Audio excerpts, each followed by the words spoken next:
കബനി നദിക്ക് കുറുകെയുള്ള ഈ പാലം കടന്നു വേണം ചേകാടി എന്ന വനഗ്രാമത്തിലെത്താൻ.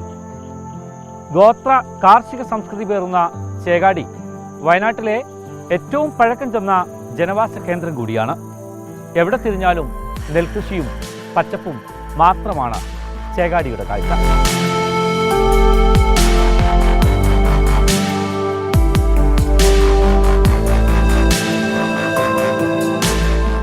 ഇരുന്നൂറ്റമ്പത് ഏക്കർ ഭൂമിയിൽ 200 ഏക്കറിലും നെൽകൃഷി. അതാണ് ചേകാടി. വയനാട്ടിലെ കുട്ടനാട്, കുടിയേറ്റ മേഖലയിലെ നെല്ലറ എന്നൊക്കെയുള്ള വിശേഷണങ്ങളും ചേകാടിക്കുണ്ട്. 40 ഏക്കറോളം ഭൂമിയിൽ ഗന്ധകശാല അരിയാണ് ഉൽപ്പാദിപ്പിക്കുന്നത്.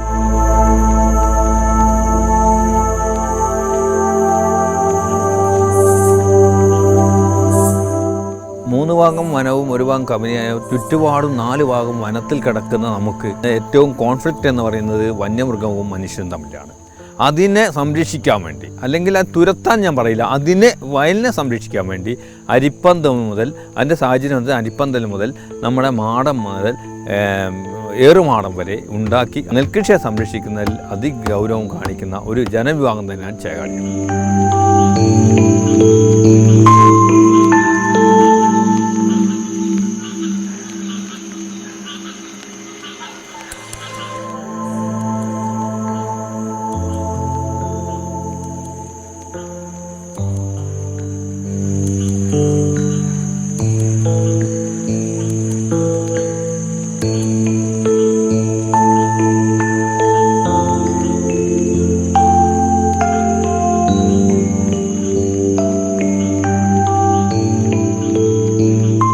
ഒരു കർഷകനും ഒരു കൊല്ലവും ഒരു കോപ്പറേറ്റീവിൻ്റെയും നെൽവിത്തുകളും വാങ്ങാറില്ല. അവൻ സംരക്ഷിച്ച് വെക്കുന്ന, അല്ലെങ്കിൽ അവൻ തമ്മിൽ കൈമാറുന്ന നെല്ലിനങ്ങൾ മാത്രം. ഗന്ധകശാലയും ജീരകശാലയും ഏറ്റവും കൂടുതൽ ഉൽപ്പാദിപ്പിക്കുന്ന ഗ്രാമം ഇവിടെയാണ്. 10ഓളം നാടൻ ഇനങ്ങൾ ഇപ്പോഴും കാത്തു സൂക്ഷിക്കുന്നു.